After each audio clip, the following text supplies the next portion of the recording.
Agung lihat ini muka sendiri. Ya.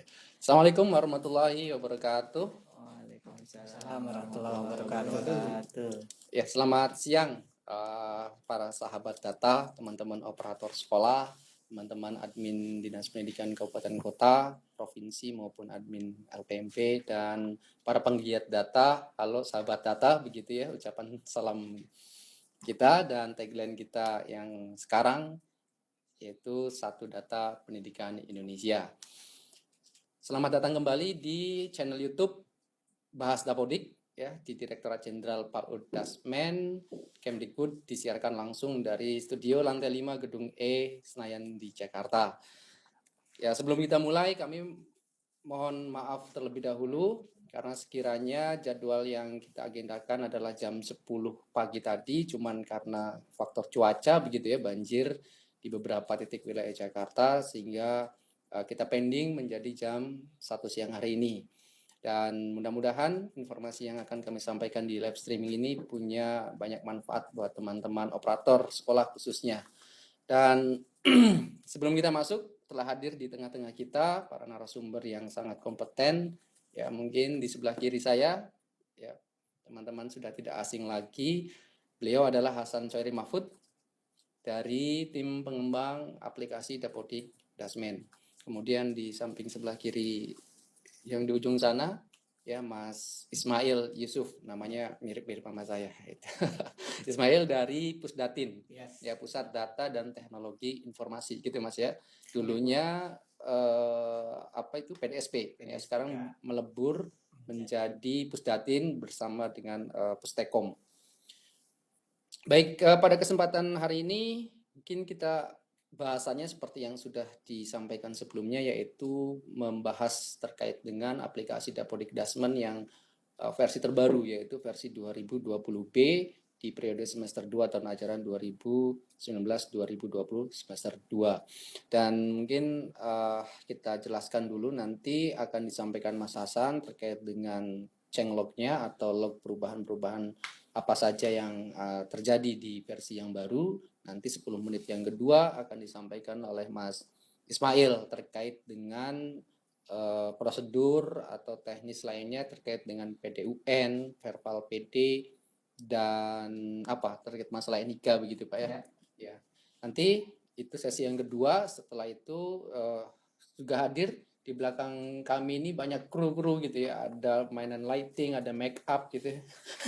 Ada juru kamera, dan juga ada Mas Doni, para helpdesk kami sudah merangkum beberapa pertanyaan sebelum live streaming ini dimulai. Jadi nanti sesi ketiga akan dibahas masalah pertanyaan-pertanyaan yang sering sekali muncul, walaupun sudah pernah kami jawab dan balas, tapi ya beda orang, beda pertanyaan lagi begitu ya. Baik, teman-teman sekalian, tidak mengulur-ngulur waktu lagi, kita akan masuk sesi pertama yang akan disampaikan oleh Mas Hasan Choiri Mahfud terkait dengan aplikasi Dapodik Dasmen yang dimana 1 minggu kemarin kita sudah rilis gitu ya. Waktu dan tempat Mas Hasan kami persilahkan. Baik, terima kasih Mas Yusuf. Selamat siang sahabat data. Assalamualaikum warahmatullahi wabarakatuh. Assalamualaikum warahmatullahi wabarakatuh. Kita kembali lagi ke channel Bahas Dapodik ya. Sekian lama sudah vakum ya. Terakhir versi sebelumnya. Sekarang kita coba mulai membahas terkait dengan apa sih yang baru dan apa saja perubahan yang ada di versi 2020B di semester genap ini. Nah oke, ini sedikit kita langsung untuk menyingkat waktu. Ini sedikit ada paparan ya. Mungkin teman-teman sahabat data bisa memperhatikan. Terakhir versi bisa dimulai. Nah oke. Di sini saya sedikit akan menyampaikan terkait dengan changelog atau perubahan yang ada di versi 2020B. Untuk yang pertama, sebelumnya. Nah, sebelumnya. Nah, ini perkenalkan logo Dapodik kita ya. Kita sekarang Dapodik sudah punya logo sendiri. Kalau misalnya teman-teman kemarin ikut sayembara di tahun 2019, nah itu ya mungkin belum beruntung kalau misalnya memang belum digunakan. Tapi ini sesuai dengan kesepakatan dengan juri-juri. Nah ini insya Allah untuk logo Dapodik ke depannya akan digunakan yang ada di depan dengan logonya Satu Data Pendidikan Indonesia. Kemudian next. Nah, di sini untuk changelog atau perubahan yang ada di versi 2020 ini ada 14 ya, ada 14 perubahan yang mana itu terbagi menjadi 7 pembaruan dan 7 perbaikan. Nah, pembaruan ini adalah fitur atau hal yang baru di versi sekarang ini yang di versi sebelumnya belum ada atau tidak ada. Kemudian untuk perbaikan ini adalah yang perbaiki yang sudah ada di versi sebelumnya. Oke, sebelum itu kita coba ya, kita rinci apa saja sih yang baru di versi sekarang.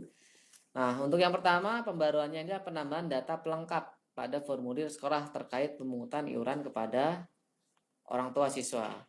Nah, ini kalau misalnya teman-teman sahabat data ini membuka menu sekolah, kemudian di situ nanti ada penambahan baru data pelengkap. Nah, di situ untuk isiannya ya tadi ya, apakah sekolah memungut iuran kepada orang tua siswa. Nah, itu ada 3 opsi nanti. Yang pertama adalah opsi ya secara tahunan, yang opsi kedua adalah ya secara bulanan, dan yang ketiga adalah tidak. Maksudnya tidak ini tidak memungut tidak memungut iuran kepada orang tua siswa. Nah, kalau misalnya teman-teman atau sekolah tersebut memungut iuran ya baik bulanan atau tahunan, nah itu kita ada isian berikutnya yaitu mencantumkan nominal persiswanya. Nominal persiswanya berapa rupiah yang dipungut per siswa. Kalau misalnya tidak ya sudah untuk nominalnya dikosongkan karena memang sudah dikunci, tidak bisa diisi. Nah, untuk yang selanjutnya nomor 2 ini adalah penambahan lembar konfirmasi sebelum melakukan sinkronisasi. Nah, ini kalau misalnya teman-teman sudah menggunakan versi 22B, ini nomor 2 ini berkaitan dengan nomor 8, yaitu perbaikan perubahan alur proses sinkronisasi. Yang berhak melakukan proses sinkronisasi adalah peran kepala sekolah, bukan lagi peran operator sekolah. Nah, jadi di versi sekarang itu untuk intinya adalah untuk yang bisa melakukan proses sinkronisasi itu adalah peran kepala sekolah. Nah, sebelum melakukan sinkronisasi, kepala sekolah harus mengkonfirmasi atau menyetujui semua data-data yang diinput oleh operator sekolah. Nah, yang ditampilkan hanya data agregat. Contohnya misalnya jumlah jumlah guru induk yang ada di sekolah teman-teman. Kemudian jumlah tendik induk, kemudian jumlah guru induk yang ber-PNS, jumlah tendik induk yang ber-PNS dan seterusnya. Nah, itu meskipun misalnya ada datanya kosong, misalnya jumlah GTI-nya 0, itu tetap harus dikonfirmasi. Itu membuktikan bahwa kepala sekolah benar-benar tahu bahwa memang sekolah tersebut tidak ada atau ada berapa guru yang ada di sekolah tersebut. Nah, jadi semua yang ditampilkan di lembar konfirmasi itu harus diceklis oleh kepala sekolah. Kemudian Kemudian baru next bisa lanjut ke step berikutnya yaitu konfirmasi integritas ya. Ya saya kepala sekolah bla bla mengatasnamakan sekolah ini, yang dikirimkan datanya valid lah intinya seperti itu, baru bisa melakukan proses sinkronisasi. Nah, kemudian yang ketiga adalah pembaruan penambahan fitur tukar pengguna bagi operator sekolah. Ini juga baru ya di versi sekarang. Ini sebenarnya fitur untuk mempermudah kerjaan operator sekolah, yang mana ketika ingin update data individual guru, nah itu operator sekolah bisa langsung menggunakan fitur ini, yaitu tukar pengguna. Nah, tukar pengguna ini bisa dilakukan untuk peran GTK maupun peran PD atau peserta didik ya. Jadi silakan teman-teman menggunakan fitur ini. Nah, kemudian tadi penambahan logo baru Dapodik sudah di awal. Kemudian penambahan tombol salin email dari identitas GTK ketika melakukan penambahan atau perubahan akun GTK. Nah, juga mempermudah operator sekolah untuk menyalin username dari email GTK. Jadi kan misalnya ada masalah, ini email dan username GTK saya tidak sama. Nah, ini bagaimana cara menyamakannya? Nah, bisa menggunakan fitur ini. Kemudian yang keenam adalah pembaruan referensi atau penambahan referensi jenis sertifikasi ya, yaitu untuk sertifikasi industri. Nah, ini khusus untuk teman-teman SMK biasanya ya, teman-teman SMK. Nah, berhubung sana SMK sudah sudah pindah ya ke Direktorat Vokasi. Nah, kemudian yang ketujuh adalah penambahan referensi jenis diklat pelatihan industri. Ini juga sama ya untuk teman-teman SMK. Nah, yang ke-8 tadi juga sudah jelaskan sedikit, yaitu untuk yang berhak melakukan sinkronisasi adalah pada kepala sekolah.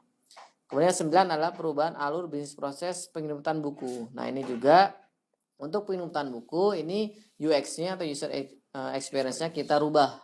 Kita rubah agar operator sekolah bisa mudah cara menginputkan buku. Jadi kan sekarang itu tampilannya atas bawah ya, master detail. Nah, itu master itu adalah yang di atas, tampilan atas itu adalah semua buku-buku, semua referensi buku yang terbit atau yang ada dari pusat perbukuan.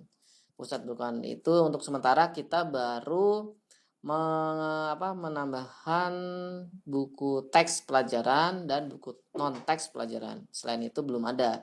Nah, untuk yang versi sekarang untuk penginputan buku itu operator sekolah tinggal cari nama penerbitnya atau nama judulnya, kemudian klaim bahwa buku ini sudah dimiliki. Ketika sudah dimiliki, kemudian input untuk mata pelajaran apa baru simpan. Baru ditanya berapa eksemplar buku tersebut yang ada di sekolah teman-teman semua. Nah, kemudian kalau udah sampai situ ya sudah tinggal simpan, sudah beres untuk penjemputan buku. Nah, ketika sudah diinputkan, maka buku yang ada tadi di referensi itu akan hilang, otomatis akan pindah ke tampilan yang ada di bawah, yaitu daftar buku yang ada di sekolah di sekolah teman-teman semua. Nah, kemudian selanjutnya adalah perbaikan penanganan validasi lokal. Nah, ini juga sama termasuk dengan perubahan NIK. Nah, kemudian perbaikan daftar koneng BOS sekarang tidak bisa diisi lagi di aplikasi, semua harus melalui laman portal BOS yaitu bos.kemdikbud.id. Kemudian penambahan keterangan tutup atap yang ada pada kondisi bangunan yaitu tidak memiliki atap. Kemudian perubahan atribut NUKS nomor urut kepala sekolah pada GTK menjadi nomor registrasi STTP yaitu surat tanda tamat pelatihan dan P-nya surat tanda tamat. Oh ya, siap. Oke, kemudian selanjutnya penguncian atribut NIK pada program peserta didik sudah tadi PD dan GTK. Nah, ini mungkin dari 14 changelog ini mungkin yang paling besar adalah di perubahan bisnis proses sinkronisasi yaitu sekarang ke kepala sekolah. Nah, mungkin itu ya changelog yang ada di versi sekarang. Kemudian sekarang kan sudah versi 2020B patch 1. Nah, itu untuk patch 1 ini perubahannya hanya ada di perubahan validasi NIK untuk peserta didik tingkat akhir yang tadinya adalah invalid. Nah, ini kita rubah menjadi warning karena sekolah tidak bisa ngapa-ngapain kalau sudah mentok di validasi tersebut. Mau rubah NIK PD-nya tidak bisa, tapi kena validasi invalid untuk PD tersebut. Nah, kemudian kita buka di patch 1 ini. Mungkin itu sedikit perubahan yang ada di versi 2020B ini ya. Nah, untuk semua pertanyaan nanti silahkan di komen saja, nanti kita bahas satu-satu. Sekian dari saya, mohon maaf kalau misalnya banyak perkataan yang kurang berkenan. Terima kasih atas perhatiannya. Wassalamualaikum warahmatullahi wabarakatuh. Waktu dan tempat kami kembalikan.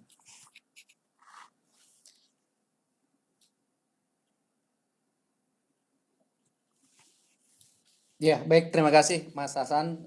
Teman-teman sekalian, tadi berupa penjelasan yang cukup padat begitu ya, cukup padat terkait dengan perubahan aplikasi Dapodik Dasmen versi 2020B. Memang tidak banyak dan agar teman-teman operator sekolah khususnya di masing-masing wilayahnya ini tidak mengalami kesulitan secara teknis gitu. Yang intinya adalah bagaimana data yang dibutuhkan baik untuk kementerian, daerah maupun sekolah ini bisa berjalan dengan baik. Jadi kita sangat meminimalisir perubahan-perubahan yang tidak diperlukan, gitu ya.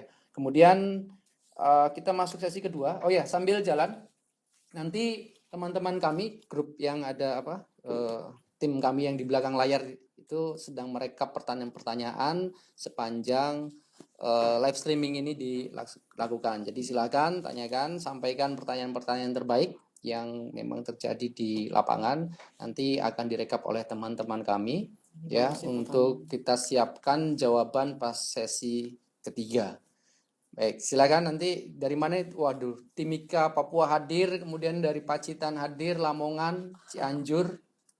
Halo, selamat datang semuanya ya. Selamat mengikuti Bintek secara online ini. Halo sahabat data, salam satu data pendidikan Indonesia, begitu ya kira-kira ya. Siang hari ini biar tidak ngantuk begitu ya. Ya tidak ngantuk silakan, kita udah siapkan kopi ya teman-teman yang lagi nonton bareng tadi.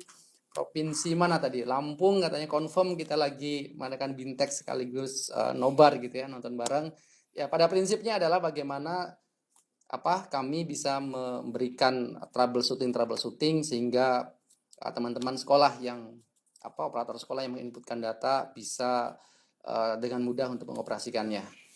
Ya silakan sambil berjalan disampaikan pertanyaan-pertanyaan yang terbaik, yang pertanyaan berulang tidak akan kami rekap lagi begitu ya.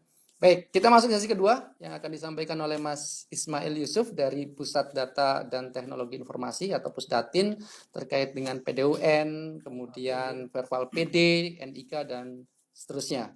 Pada Mas Ismail, waktu dan tempat kami persilahkan.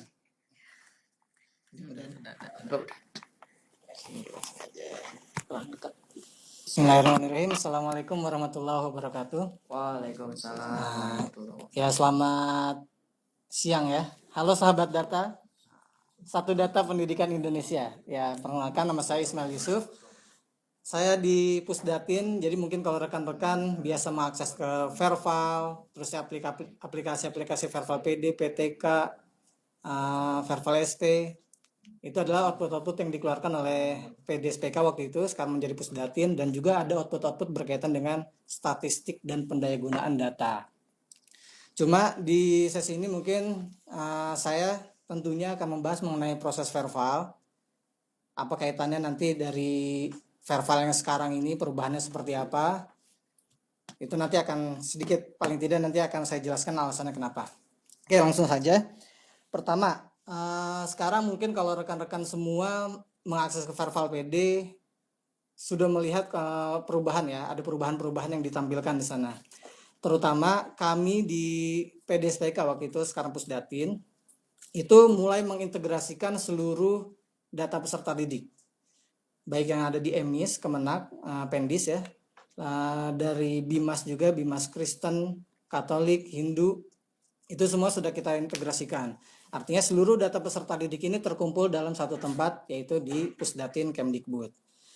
Nah, yang menjadi pertanyaan ini maksudnya yang menjadi alasannya adalah ini karena arahan dari BPK untuk mengintegrasikan data peserta didik menjadi unik dan tunggal. Ya, menjadi unik dan tunggal. Artinya peserta didik ini tidak tercatat di dua tempat, ya. Dan peserta didik ini hanya memiliki satu NISN yang unik dan tunggal, gitu ya. Nah, makanya ketika sekarang mengakses ke Verval PD, pasti langsung ditemui jika NISN terdeteksi ganda di banyak sekolah ataupun satu siswa tercatat di dua sekolah, ini yang akan menjadi masalah. Itu sebenarnya alasan kenapa kita melakukan proses seperti itu. Ya. Dampaknya ini ketika akses ke PDUN ataupun untuk siswa-siswa tingkat akhir yang akan melanjutkan ke perguruan tinggi, NISN-nya menjadi bermasalah ketika NISN tersebut tercatat ganda. Contoh, waktu pertama kali kita keluarkan ya versi Verval PD yang baru ini, itu banyak sekali yang terdeteksi peserta didik ataupun NISN terdeteksi ganda. Solusinya ya ini harus dikeluarkan. Ya, peserta didiknya kalau tercatat di dua sekolah berarti salah satu siswa ini harus dikeluarkan, karena nggak mungkin kalau siswa ini tercatat atau sekolah di dua tempat, gitu ya. Makanya ini salah satunya harus dikeluarkan. Kecuali mungkin kalau dia satu sekolahnya dan juga tercatat di PKBM atau di kursus, dan PKBM pun yang PKBM kursus gitu ya. Nah ini masih tidak akan masuk ke dalam menu residu yang ada di Verval PD.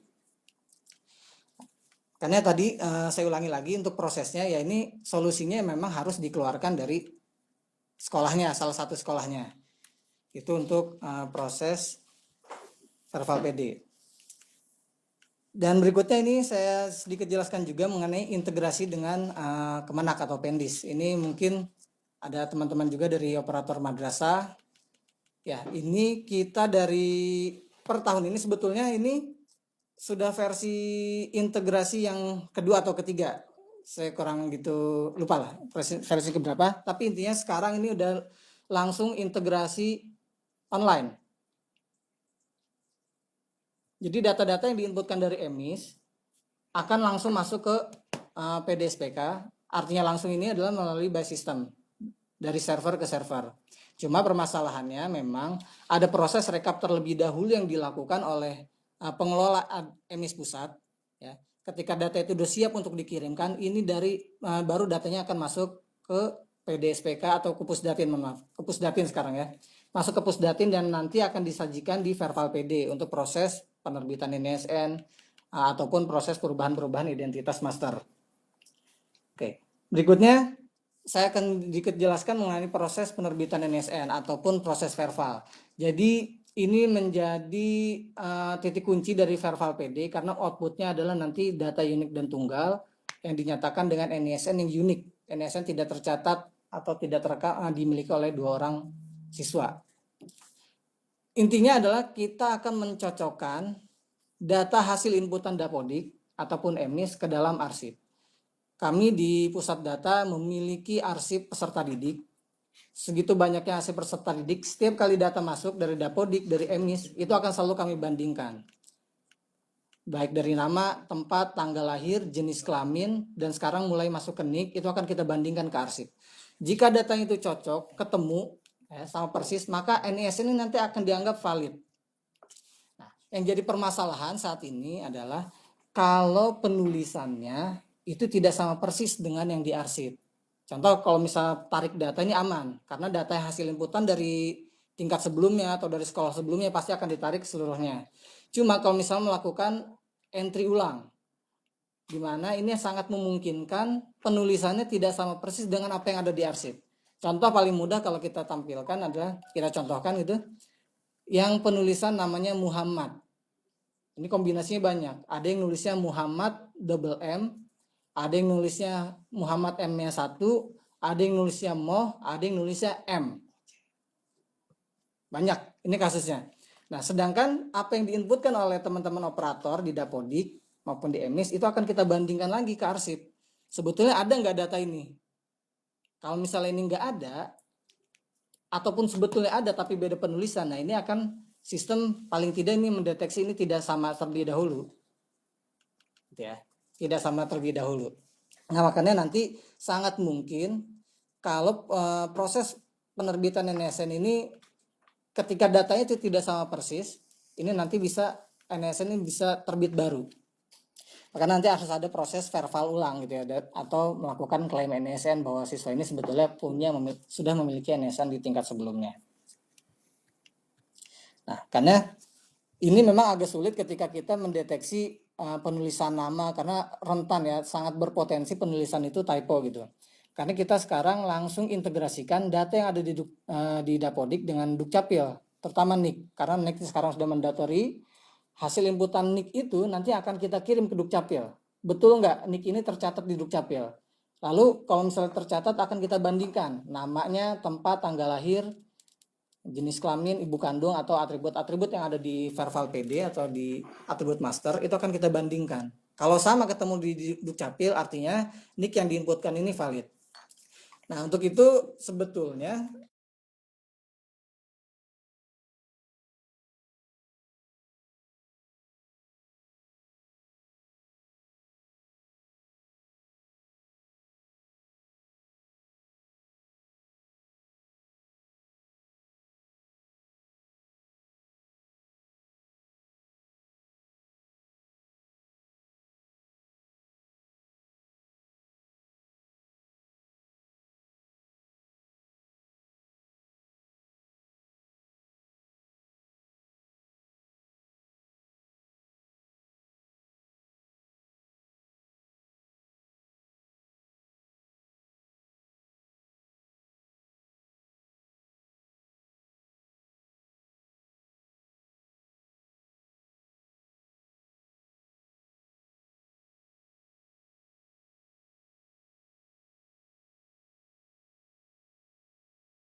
Oke, siap. Mas.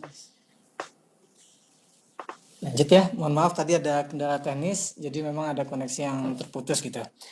Tadi sampai mana ya? Dari Oke, integrasi ya. Kita sudah mulai integrasi juga dengan DTKS di Kemensos. Jadi nanti makin banyak artinya dari hasil pendataan yang ada di Dapodik ini kita integrasikan. Tujuannya memang apa? Karena memang ada arahan dari Perpres tentang satu data gitu.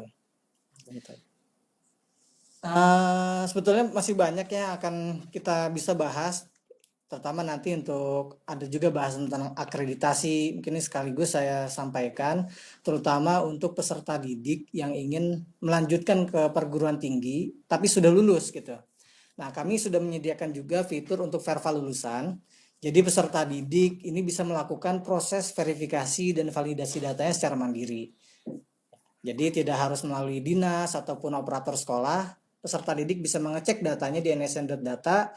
Jika ditemukan data-data yang tidak sesuai dari penulisan nama, penulisan ibu kandung, ataupun bahkan dari tanggal lahir dan jenis kelamin, bisa melakukan perbaikan data secara mandiri. Silahkan akses ke halaman nsn.data. Nanti di sana ada menu untuk verifikasi dan validasi data peserta didik lulusan ya secara mandiri. Nanti yang diminta adalah form, diisikan formnya, lalu ada ijazahnya yang dilampirkan. Selain itu ada juga untuk lulusan dari sekolah luar negeri ya. Dari sekolah luar negeri ini sama sebetulnya, ada linknya ada di sana juga, cuma nanti yang dilampirkan itu adalah SK penyetaraan ya. SK penyetaraannya lalu sebenarnya cukup itu sih. Nanti informasi-informasi detailnya ada di form yang ada di pengajuan tersebut. Kurang lebih seperti itu, Mas Yusuf, Mas Hasan. Nanti mungkin bisa kita bahas di sesi tanya jawab ya, karena seperti tadi udah cukup banyak nih pertanyaan-pertanyaan juga berkaitan dengan Dapodik dan Verval gitu.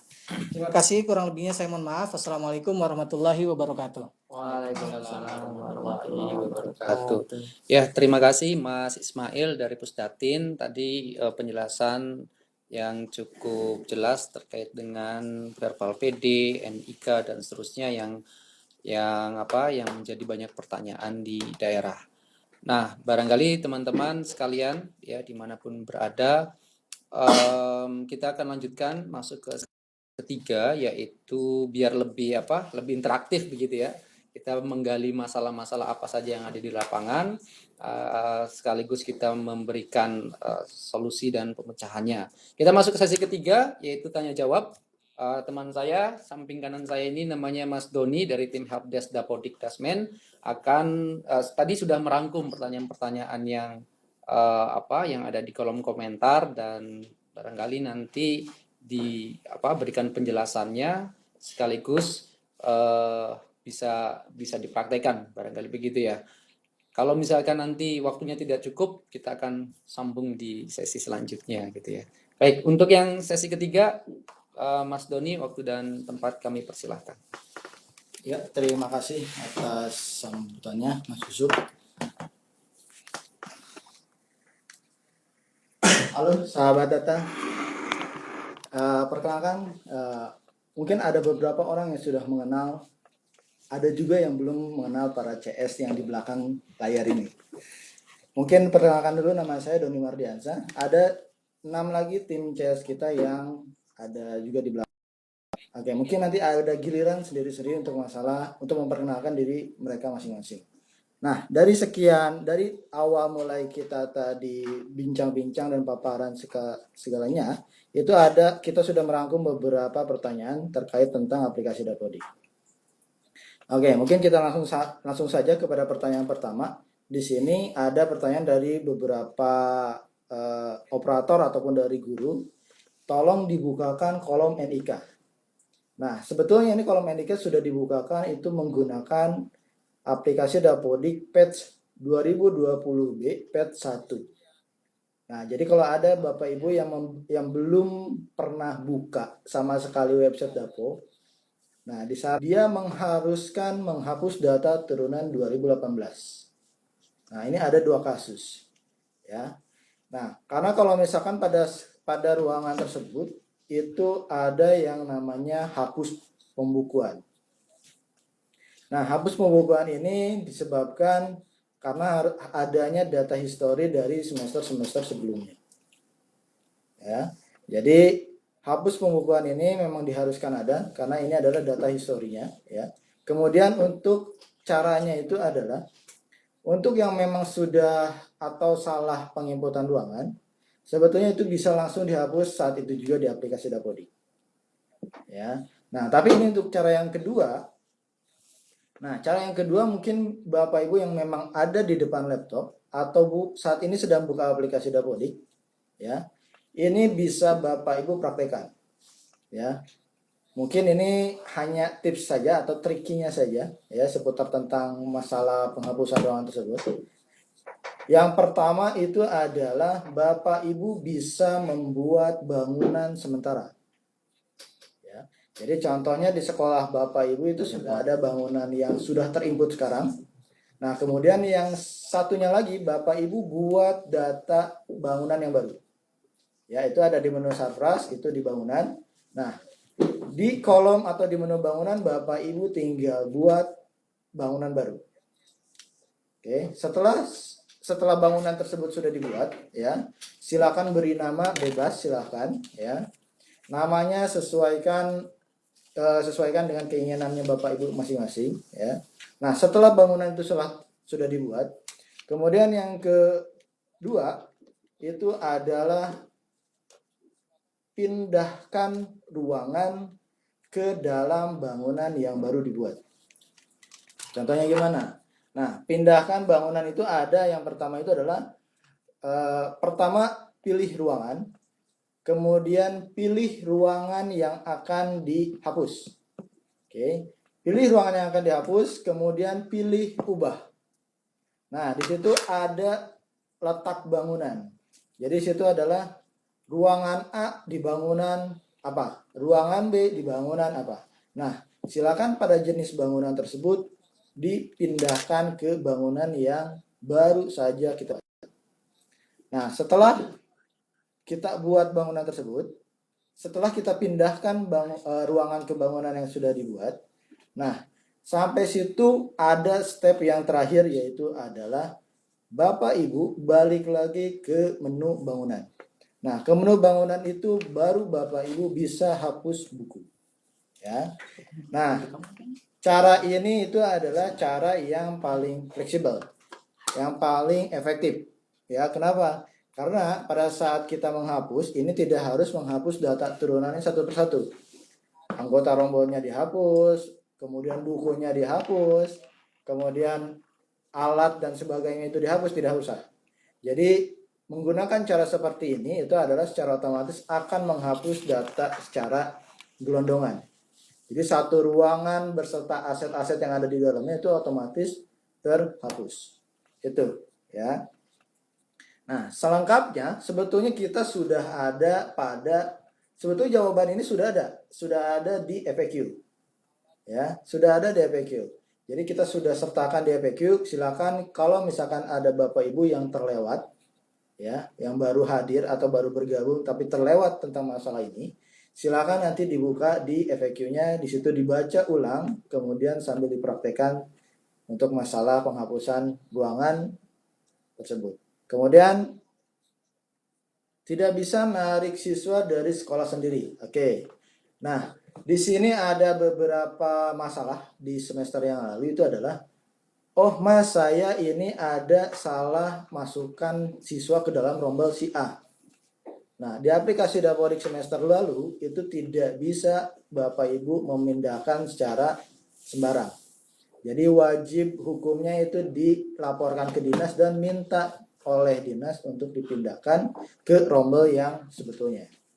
Nah, ini pun sama berlaku di semester yang saat ini, ya. Jadi triki yang sekarang ini sudah tidak bisa digunakan lagi. Jadi kalau misalkan dulu itu adalah Bapak Ibu mutasikan siswa, kemudian sinkron aplikasi Dapodik, kemudian narik siswa dari sekolah sendiri, itu bisa dilakukan, itu semester lalu. Nah, untuk semester ini itu tidak bisa lagi dilakukan seperti itu. Ya. Jadi Bapak Ibu wajib lapor ke dinas kabupaten kota atau provinsi untuk memindahkan siswa ke dalam rombel yang sesungguhnya. Oke. Kemudian ada beberapa pertanyaan lain tentang tadi ada akreditasi. Kemudian ada juga tentang masalah di sini, kenapa sih kepala sekolah kok pindah ke Tendik? Nah, di sini di situ jawabannya itu sudah ada aturannya, yaitu adalah Permendikbud 32 tahun 2018 tentang standar pelayanan minimum. Ya, di situ ada dicantumkan kepala sekolah itu sebagai tenaga kependidikan. Nah, kemudian pertanyaan berikutnya lagi itu adalah pertanyaan turunan. Mas, gimana sih? Apakah masih boleh kepala sekolah ini mengajar? Nah, kalau misalkan kepala sekolah ini mau mengajar atau tidak, ini masih diperbolehkan pada aplikasi Dapodik. Nah, biasanya pertanyaan turunnya itu adalah, apakah nanti akan berpengaruh kepada tunjangan profesi dia? Nah, untuk kepala sekolah, dia maupun mengajar ataupun tidak mengajar, ya, itu tidak akan berpengaruh ke dalam atau ke bagian data untuk sertifikasi tunjangan. Ya, kenapa? Karena untuk masalah dia mau ngajar satu kelas atau tiga kelas pun itu tidak akan terbaca, ya, karena kepala sekolah itu sebagai manajerial, maka dia tidak harus mengajar pun dia bisa valid datanya. Oke, kemudian di sini ada lagi yaitu adalah pengguna tidak aktif pada saat melakukan sinkronisasi. Ya. Nah, ini bisa juga dilakukan oleh Bapak Ibu, itu adalah yang pertama itu adalah itu yang menggunakan tukar pengguna, yaitu ada di pengaturan pada aplikasi Dapodik, ada di pengaturan itu ada tukar pengguna. Nah, di situ silahkan Bapak Ibu tukar pengguna menggunakan fitur yang baru tersebut, ya. Kemudian pilih sebagai kepala sekolah. Atau ada juga kasus yang seperti ini. Mas, saya sudah melakukan tukar pengguna ke PTK si A. Tapi kenapa PTK tersebut atau tampilan Dapodiknya itu blank warna putih? Nah, untuk yang menemukan kejadian seperti ini, Bapak Ibu bisa melakukan itu adalah reset username atau email si PTK tersebut. Ya, jadi tinggal Bapak Ibu reset, kemudian sinkronisasi, ya, otomatis pada saat nanti diulang lagi tukar penggunanya, dilakukan lagi tadi penukaran pengguna, maka otomatis itu bisa. Kemudian itu ada lagi yang pertama, kenapa nomor rekening BOS ini terkunci, ya. Nah, untuk sesuai dengan aturan yang baru, dengan juknis pun yang baru juga, ya, aplikasi Dapodik menyesuaikan dengan Permendikbud atau dengan peraturan-peraturan yang baru. Jadi untuk BOS itu Bapak Ibu bisa perbaiki di laman bos.kemdikbud.go.id. Ya, jadi perbaikan nomor rekening BOS itu tidak bisa dilakukan di aplikasi Dapodik. Hanya bisa dilakukan di websitenya bos.kemdikbud.go.id.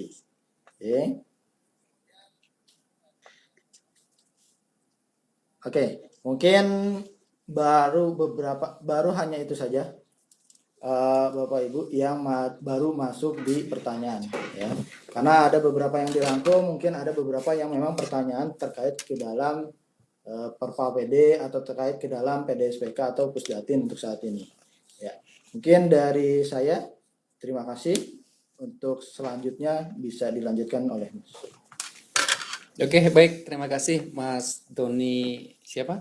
Ardiansyah namanya ya. Kok ganti namanya? Mardiansa. Oh iya, Doni Mardiansa. Beliau ini adalah salah satu dari tim CS atau client service, ada juga yang nyebutnya helpdesk atau CS gitu ya. Ya, banyak istilahnya. Ini tim CS kami banyak, ada kurang lebih ada 6 gitu ya. Ada 7 dan biasanya bertugas sehari-hari itu di ruangan ULT, unit layanan terpadu, yang kalau misalkan Bapak Ibu pernah main ke mana Kemdikbud itu ada di gedung C lantai 1. Nah, teman-teman Doni dan kawan-kawan ini bergiliran untuk jaga di ULT Kemdikbud gedung C lantai 1. Kemudian pertanyaan-pertanyaan selanjutnya yang tadi sudah direkap di mana? Dari masing-masing. Oh, ya udah. Sudah ada yang Mas direkap. Ismail dulu aja kalau gitu. Silakan Mas. Saya juga belum, saya belum terima, saya belum Mas terima. Ismail sudah siap untuk jadi apa Oke, namanya ini siap. sudah kita rekapitulasi pertanyaan-pertanyaan Tapi sambil kaitannya ini dengan aja ya. Ya, sambil Ada jalan. pertanyaan-pertanyaan yang udah direkap nih dari tim. Langsung aja Mas Yusuf. Ya, langsung aja Mas Ismail silakan. Pertama mungkin saya coba jawab dari pertanyaan, entah ini dari siapa nih ya. Ini nggak ada informasi dari siapanya. Tapi ini pertanyaannya, mohon adanya update akreditasi sekolah agar terhubung pada akun LTMPT agar tidak kewalahan Ban SM perbarui akreditasi. Ya, jadi untuk proses update data akreditasi, memang itu semua aksesnya sudah ditutup, baik dari Dapodik sudah ditutup. Di Verval SP pun waktu itu sempat dibuka, itu kita tutup juga. Kenapa? Ban SM yang selaku berhak untuk mengeluarkan informasi akreditasi, maka dari situlah kita ambil. Ya, dari Ban SM, ketika ada proses update data, baik itu dari akreditasinya ataupun informasi-informasi dari Ban SM, maka akan dikirimkan ke Pusdatin datanya. Ya, dalam hal ini masuk ke server Pusdatin. Nanti dari Pusdatin akan diinformasikan ke Dapodik ataupun ke LTMPT. Nah, khusus untuk LTMPT, ini nanti mungkin kalau misal dari pihak sekolah ataupun siswa ya, dari pihak sekolah lah. Ini ketika mengecek di akun registrasinya LTMPT, ketika dapat informasi bahwa akreditasi ini tidak sesuai, nanti bisa konfirmasi ke Ban SM untuk melakukan update data. Intinya kalau misalnya SK atau SK akreditasi lah gitu ya. Itu tidak sesuai dengan apa yang ada di LTMPT, silakan nanti konfirmasi ke Ban SM, nanti Ban SM akan melakukan pengecekan dan melakukan perbarui data. Dari situ nanti datanya akan masuk ke server.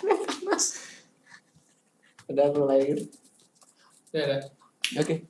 Oke, kita lanjut ya. Jadi untuk nick, ya kalau misal terdeteksi nicknya ganda, padahal nick ini udah sesuai gitu dengan apa yang tercatat di KK atau akte kelahiran. Nah, jika ditemukan seperti itu abaikan saja, ya. Artinya yang merasa nicknya sudah betul ini diabaikan dulu, kan nanti kita akan tampilkan menu residu di Verval PD. Nah, nanti akan kita tampilkan mungkin prosesnya seperti NISN. Kita akan terlihat jika NISN itu ganda, nanti akan muncul informasinya dan salah satunya harus dikeluarkan. Intinya proses seperti itu, nanti bisa cek di Verval PD. Mungkin itu dulu. Nanti untuk pertanyaan-pertanyaan berikutnya ini masih di proses rekap ya. Saya balikan mungkin ke Mas Hasan, udah menemukan pertanyaan yang pas untuk dijawab itu. Atau Mas Yusuf silakan. Ya, baik, makasih. Tadi pertanyaan ini beberapa yang kita rekap di kolom komentar sudah dijawab secara jelas oleh Mas Ismail Yusuf gitu ya. Namanya mirip sama saya Mas. Sekarang di Pusdatin ada juga namanya Muhammad Yusuf. Jadi Yusuf ini cukup banyak. Iya, Yusuf itu memang pasaran. Baik, Mas Hasan, gimana untuk pertanyaan-pertanyaan terkait Dapodik sudah direkap? Sudah siap jawabannya? Ya, ini kita masuk ke sesi tanya jawab ya. Sekali lagi ini teman-teman ceritanya lagi belanja, Pak. Belanja masalah maksudnya begitu ya. Belanja masalah untuk yang pertanyaan terkait dengan Verval PD dan NIK, NISN sudah dijawab secara jelas tadi oleh Mas Ismail. Sekarang terkait dengan aplikasi Dapodik ya yang sudah kami rangkum di kolom komentar akan dijelaskan oleh Mas Hasan. Nanti kalau misalkan ada beberapa hal barangkali akan saya tambahkan. Oke, silakan Mas Hasan, sudah siap? Oke, terima kasih teman-teman semuanya. Di sini ada beberapa pertanyaan ya. Ini nggak tahu dari mananya. Kita coba jawab saja. Ini yang pertama terkait dengan sinkron kepala sekolah itu hanya himbauan atau memang kepala sekolah yang harus melakukan sync. Nah, jadi di versi sekarang 2020 ini kita mencoba melakukan mencoba melakukan perubahan dari segi bisnis proses sinkronisasi dari dari aplikasinya. Nah, ini kita harapkan dan memang sudah seharusnya yang melakukan sinkronisasi itu ada kepala sekolah. Karena apa? Karena data Dapodik ini sudah banyak digunakan ya di berbagai program kebijakan Kemdikbud. Nah, datanya itu memang harus benar-benar bisa dipertanggungjawabkan. Nah, khusus data Dapodik ini yang berhak bertanggung jawab secara mutlak itu harusnya dan wajibnya adalah kepala sekolah.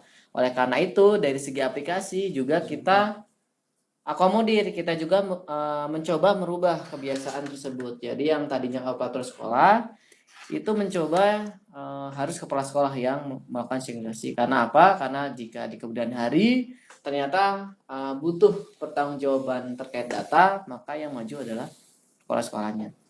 Jadi adapun nanti di lapangan atau memang operator sekolah yang masih membantu ya silakan, tapi tetap nanti kalau yang bertanggung jawab mutlak adalah kepala sekolah. Oleh karena itu, untuk metode sinkronisasi itu kita punya dua cara sebenarnya. Yang pertama itu adalah langsung dari login kepala sekolahnya. Jadi kepala sekolahnya melakukan login manual atau bisa menggunakan fitur tukar pengguna dari operator sekolah, kemudian pilih GTK kepala sekolahnya, itu juga bisa. Silahkan memakai yang mana, intinya semua itu harus dipermudah. Kemudian selanjutnya ini ada cara penerbitan NPTK. Nah, ini mungkin Pusdatin nanti yang bisa membantu. Cuman untuk NPTK itu memang datanya dari Dapodik. Nah, penerbitan NPTK itu wajib ya, nomor 1 terdata di Dapodik. Kemudian nanti diusulkan oleh operator sekolah melalui verbal PTK. Nah, verbal PTK kemudian baru nanti untuk prosesnya nanti bisa ditambahkan.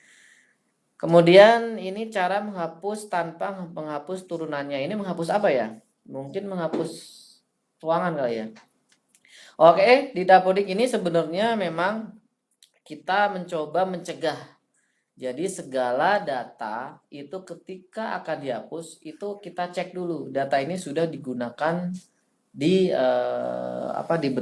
di data turunannya belum. Kalau misalnya belum itu bisa langsung dihapus. Tapi kalau misalnya data ini sudah digunakan oleh data turunannya, misalnya kita mau menghapus rombongan belajar. Nah, itu kita tidak bisa langsung menghapus rombel. Kita harus mengeluarkan pembelajarannya dulu, kemudian anggota rombel. Begitu juga kita mau menghapus misalnya ruangan, entah itu tanah, entah itu bangunan, atau ruang itu sendiri. Nah, kita harus menghapus turunannya dulu. Turunan rombongan belajar, kemudian jadwal, dan seterusnya kita harus hapus.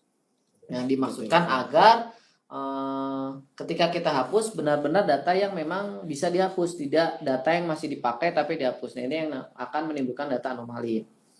Nah, untuk khusus untuk ruang itu karena data turunannya banyak. Nah, turunannya banyak dan per semester periodik. Nah, kita menyediakan nama hapus buku. Nah, hapus buku ini ya bisa diperbaiki atau salah data atau memang dia alih fungsi dan seterusnya, itu ada alasannya, silakan disesuaikan. Kemudian fasilitas import dari Excel. Nah, ini untuk apa? Nah, maksudnya untuk data apa? Memang untuk Dapodik ini kita tidak sediakan ekspor import baik PD, PTK maupun yang lainnya. Nah, kita kemarin hanya menyediakan untuk nilai memang kita fasilitasi untuk ekspor import, yaitu kita jaga ketat ya security-nya agar tidak bisa ketika ekspor import itu kan sebenarnya ketika diekspor ke Excel itu banyak data yang bisa diotak-atik. Nah, diotak-atik ini ya mungkin tanda kutip entah itu untuk positifnya atau negatifnya. Nah, kita mencegah hal tersebut. Oleh karena itu di Dapodik tidak menyediakan backup restore file ya. Semua backup restore data itu hanya ada di server. Nah, itu oleh karena itu ya kalau misalnya Bapak Ibu ingin menyicil kerjaannya ya lakukan sinkronisasi saja. Karena ketika sudah di server kita bisa unduh data yang terbaru dari server. Kemudian ini menyikapi PD yang mutasi dari sekolah Kemenak ke Kemdikbud berdasarkan semester ke kelas 12.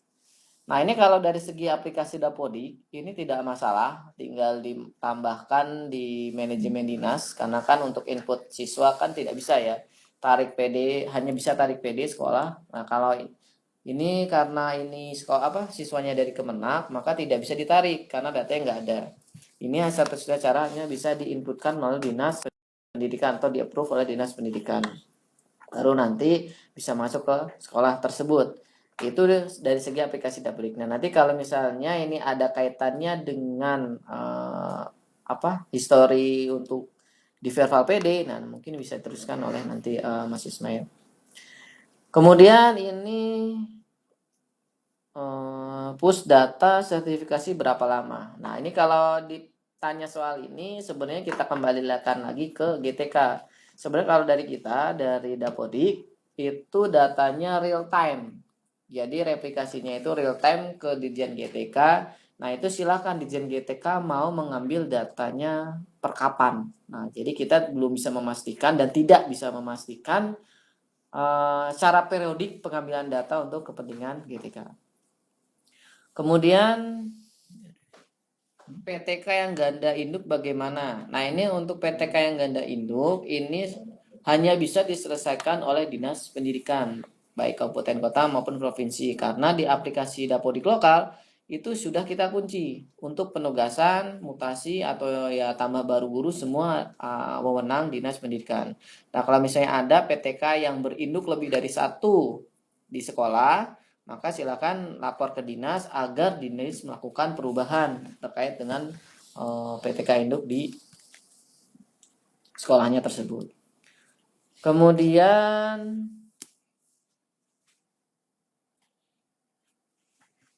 tombol induk dan non induk diaktifkan lagi. Maksudnya apa ini? Tombol induk dan non induk. Oh, Ini yang penugasan. Ini masih penugasan ya.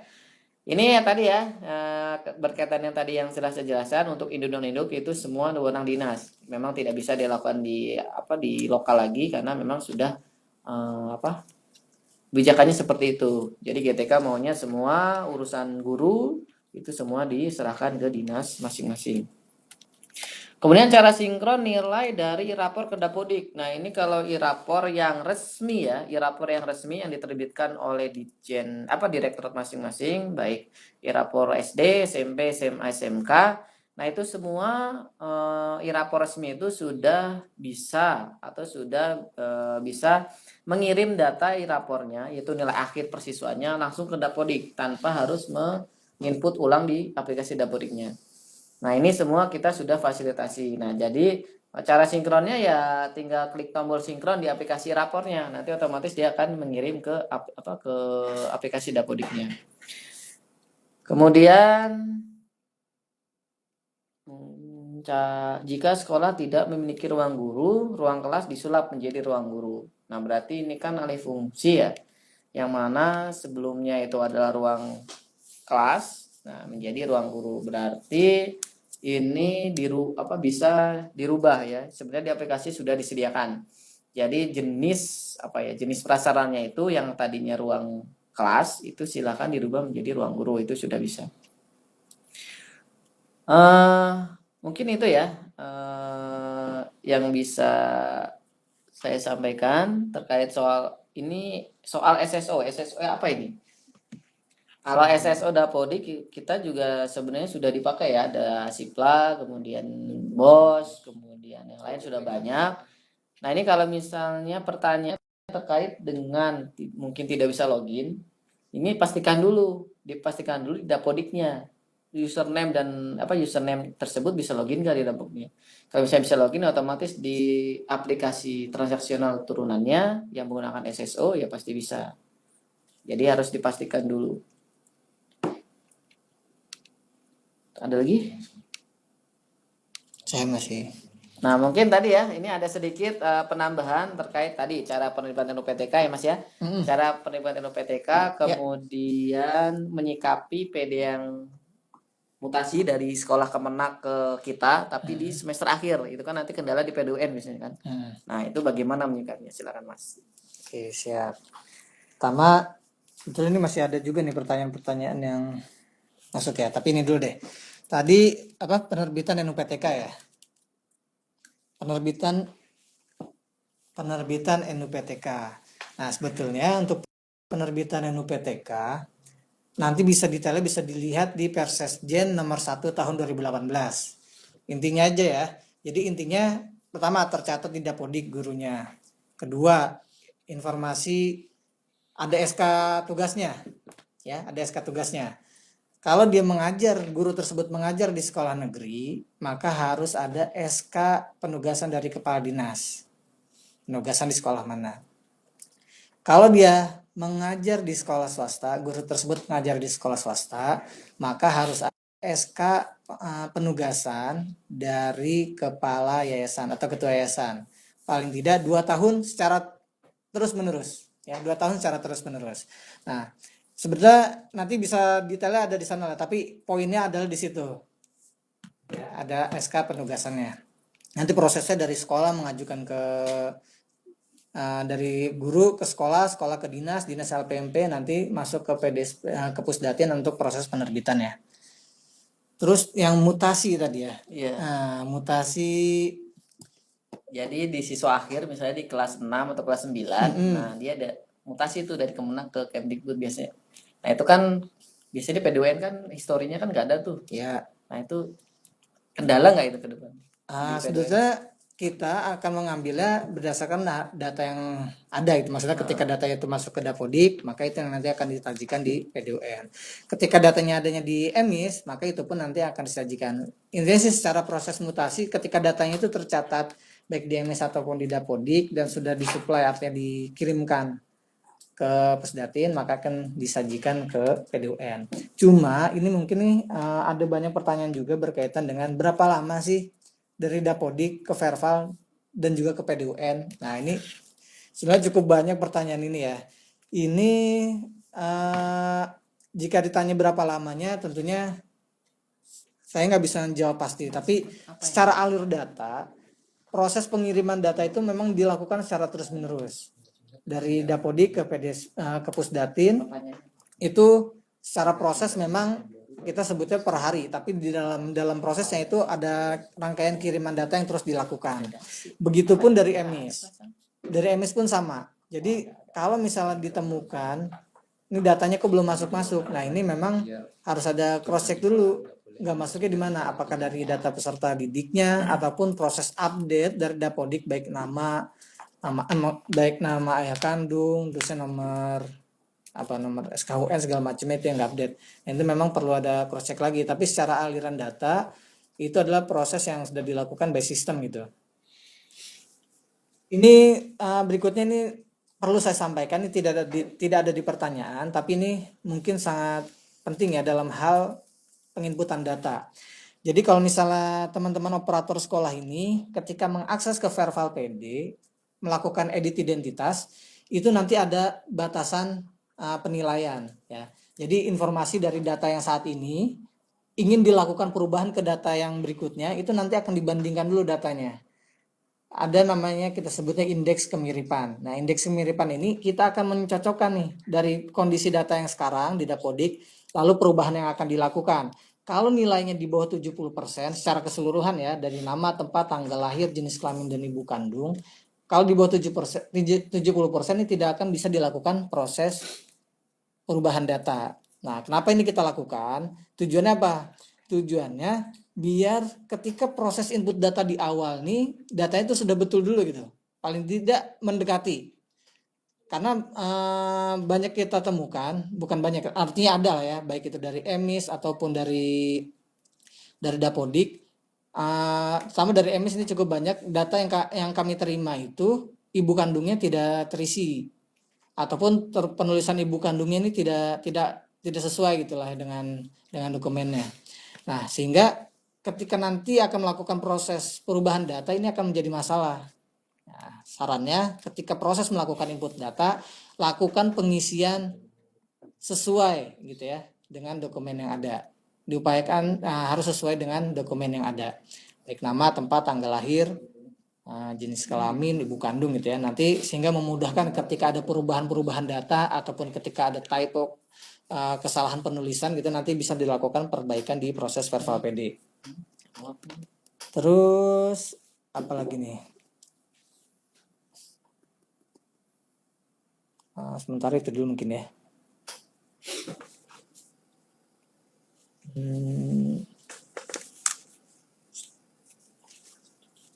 Mungkin susah. Gimana? Oke. Lagi? Ini ada satu ya titipan terkait dengan validasi lintas minat. Ini mungkin dari SMA ya. Oke, ini sedikit tadi kan di Cenglok ada perubahan validasi lokal. Nah, itu salah satunya terkait dengan lintas minat yang ada di SMA. Nah, jadi di versi 2020B itu kita terapkan untuk lintas minat jurusannya ketika kita mau input kita mau membuat rombel baru lintas minat, itu jurusannya tidak boleh sama dengan jurusan yang ada di kelas teori kelas regulernya. Misalnya contoh, siswa ini di kelas 11 dia jurusan MIPA misalnya. Nah, maka di lintas minat kelas 11-nya dia tidak boleh MIPA. Dia harus misalnya bahasa atau IPS. Nah, jadi tidak boleh lagi ketika di lintas minat jurusannya sama dengan yang ada di regulernya. Itu yang pertama. Yang kedua, terkait lintas minat juga kita kita menerapkan juga rasio rombel per siswa untuk lintas minat. Namun untuk lintas minat itu perhitungannya bukan per jurusan, mapel. Contohnya kalau reguler itu kan untuk mengecek rasio rombel kan jumlah siswa yang ada di tingkat tersebut jurusan itu. Jadi jumlah per tingkat per jurusan dibagi menjadi 3, 6. Itu untuk reguler. Nah, untuk lintas minat itu bukan per jurusan tapi diganti per mapel. Jadi rombel tingkat 11 per per mapel lintas minat itu baru dibagi total keseluruhan siswa. Nah, itu dapat rasio rombel yang harus maksimal rombel yang harus dibuat. Jadi tidak boleh lebih dari itu. Nah, itu untuk lintas minat. Jadi memang ada sedikit perbedaan. Yang sebelumnya itu ada penambahan 2 validasi ya di semester sekarang. Yang pertama tadi validasi terkait terkait pembuatan rombel yang mana jurusannya tidak boleh sama dengan reguler. Yang kedua adalah terkait validasi siswa yang mengambil lintas minat tersebut, yaitu dibatasi mapel bukan lagi jurusan untuk lintas minat. Mungkin itu penjelasannya. Kalau misalnya untuk lebih jelasnya mungkin ada di panduan atau di FAQ. Nah, sekian, terima kasih. Ada lagi? Oke, baik Mas Hasan, Mas Ismail, terima kasih atas penjelasannya. Tadi sudah 1 jam 30 menit ya kita berjumpa di channel YouTube Bahas Dapodik. Kemudian barangkali ada beberapa informasi penting yang ingin saya sampaikan terkait beberapa hal itu yang ingin saya perjelas begitu ya terkait dengan rekening BOS terkunci. Ini kaitannya dengan penyaluran dana BOS akan segera digulirkan peng-SK-an gelombang kedua pencairan dana BOS dengan syarat nomor rekeningnya sudah valid. Jadi barangkali buat teman-teman sekolah yang kemarin belum cair atau belum disalurkan rekening dana BOS-nya, kita tunggu untuk gelombang kedua untuk tahap 1 ini, gelombang kedua mungkin ya minggu-minggu ini atau minggu depan. Ya pastikan saja nomor rekeningnya sudah diupdate baik, betul dan benar sesuai dengan rekening yang tertera di tabungan dengan yang ada di webbos.kemdikbud.go.id. Dan nanti data-data rekening yang ada di webbos itu akan kami replace atau kita timpakan ke dalam database Dapodik. Kapan? Nanti setelah pencairan gelombang kedua. Kemudian mungkin memperkuat lagi kenapa kepala sekolah yang harus sinkron, karena tadi sudah disinggung juga karena yang bertanggung jawab terhadap kebenaran data pokok pendidikan dari sekolah tersebut adalah top manajernya atau kepala sekolah dalam hal ini.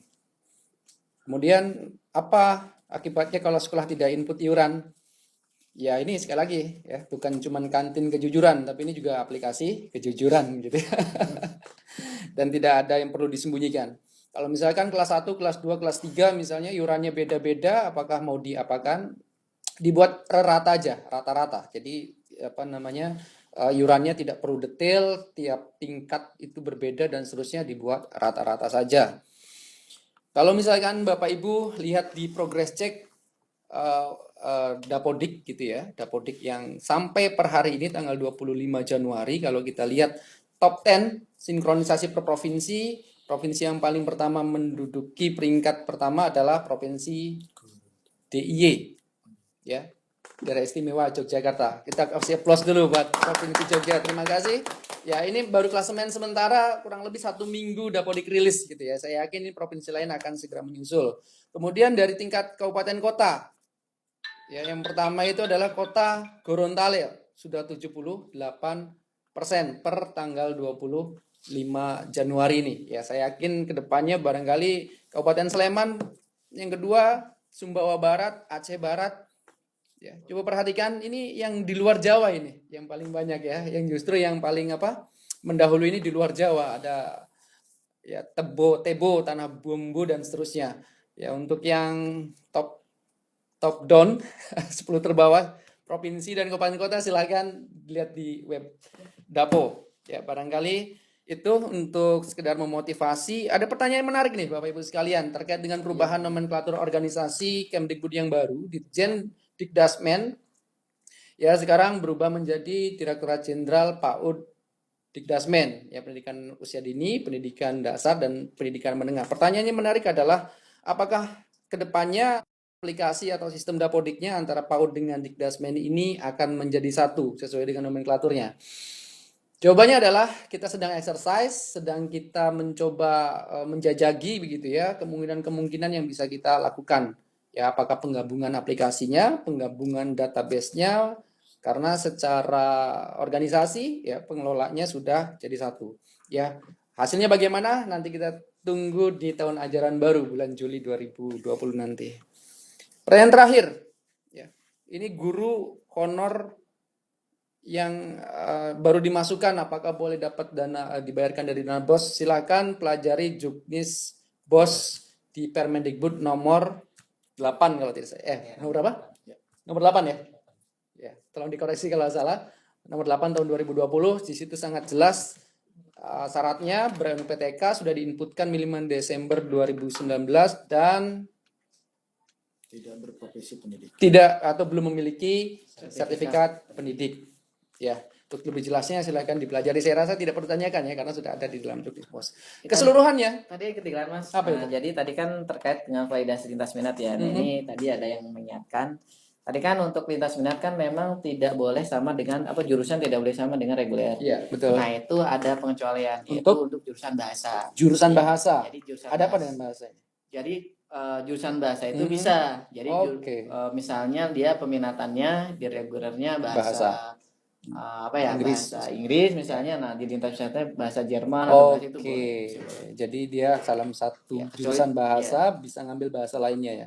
Kecuali misalkan dia IPA, Nah, IPA nggak ngambil boleh. lintas minatnya itu IPA misalnya lagi. IPA Mata lagi atau pelajarannya ya ada atau IPA. biologi atau Betul, matematika itu nggak boleh ya. Betul. Jeruk makan jeruk gitu ya. Iya, jadi kalau gitu di peminatannya Iya, aja itu bukan lintas ya. Bukan lintas. Oke, baik. Ya, lintas minat Saja. teman-teman SMA itu penting itu. Saya rasa kalau misalkan dia lintas minat, saya yakin baik data maupun fakta tidak ada yang lintas minat itu sama jurusannya, gitu ya. Ya, Kecuali yang bahasa tadi.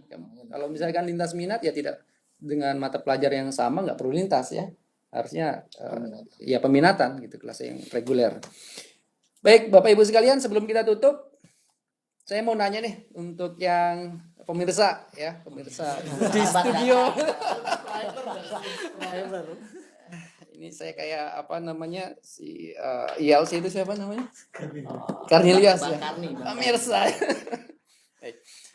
Sebelum kita tutup ya, kira-kira bermanfaat tidak untuk segmen channel YouTube Bahas Dapodik ini? Kalau misalkan bermanfaat silakan like, share, dan komen gitu ya. Ya, kemudian kita juga membuka kesempatan teman-teman kira-kira nih untuk next episode ya, untuk episode selanjutnya di channel Bahas Dapodik ini kira-kira topik apa yang mau diangkat dan narasumbernya siapa? Ya. Kita pengen tahu ya kira-kira dari teman-teman di lapangan ini butuhnya topik apa, lalu siapa yang ingin menyampaikan ya, agar tujuan dari dibuatnya channel YouTube ini menyelesaikan dan memberikan solusi permasalahan yang ada di lapangan. Biar kami belanja, Pak. Ya, belanjanya belanja masalah gitu, kira-kira gitu ya. Silakan nanti ditulis di komentar ya, siapa yang terbanyak topiknya, insya Allah nanti kita angkat di pertemuan selanjutnya beserta siapa yang ingin disampaikan.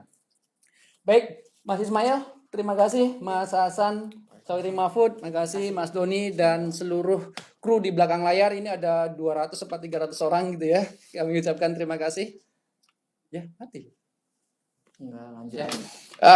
Kita ucapkan terima kasih dan tetap semangat ya, kami tunggu updatean datanya dan sekali lagi kami mohon maaf kalau sekiranya ada salah-salah kata ya, mohon dimaafkan dan diikhlaskan. Dan yang terakhir kita ucapkan salam satu data pendidikan. Terima kasih, sekian dari kami live langsung dari studio Gedung E lantai 5. Kami beserta tim teknis Dapodik Dasman mengucapkan mohon maaf lahir dan batin. Wassalamualaikum warahmatullahi wabarakatuh.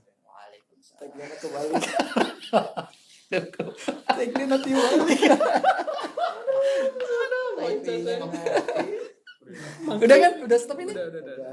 Ini HP saya panas banget loh.